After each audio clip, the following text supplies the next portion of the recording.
বিসমিল্লাহির রহমানির রহিম।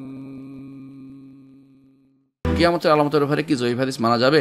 কিয়ামতের আলামতের ব্যাপারে জয়ীফ হাদিস গ্রহণ করা যাবে না, কখনো না, কখনো না। আমাদের কিছু ভাই দেখা যায় দুর্ভাগ্যবশত মাহাদি নিয়ে, কিয়ামতের আলামত নিয়ে, দুর্বল হাদিস নিয়ে এত বেশি মেতেছেন যে তারা যতই আমি বলি যে দুর্বল তো মিলে গেছে, মিলে গেলেও নেওয়া যাবে না। অর্থাৎ এগুলো দুর্বল হাদিসগুলো আসলে হাদিস না, এটা মনে রাখতে হবে।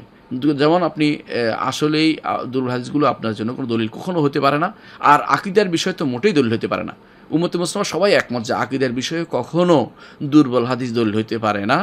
তারা বলছে ফদায়েল আমলের ক্ষেত্রে কেউ বলেছেন, সবাই বলেননি।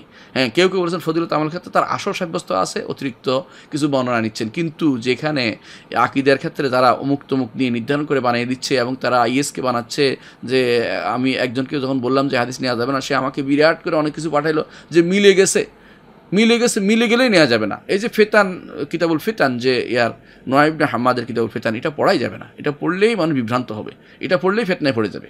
কারণ এটা আসলে এটার মধ্যে অনেক ভুল তথ্য আছে, অনেক মিথ্যা তথ্য আছে, অনেক দুর্বল তথ্য আছে। এগুলি একটা কিছু মিলে দেওয়ার নাম কিন্তু ইসলাম নয়। ইসলাম এগুলো বলে না। হ্যাঁ, কিতাবুল ফিতান আছে, বুখারিতে আছে, কিতাবুল মালাহিম আছে, ফিতান আছে, বুখারি, মুসলিম, আবু দাউদ, তিরমিজি। আমাদের এই সমস্ত সহিহ হাদিসগুলো আমরা আমল করব, এই সহিহ হাদিসগুলো শুনবো ফিতনা সম্পর্কে এবং কিয়ামতের আলামত সম্পর্কে। দুর্বল কোনো হাদিস দিয়ে কোনো আলামত সাব্যস্ত করব না।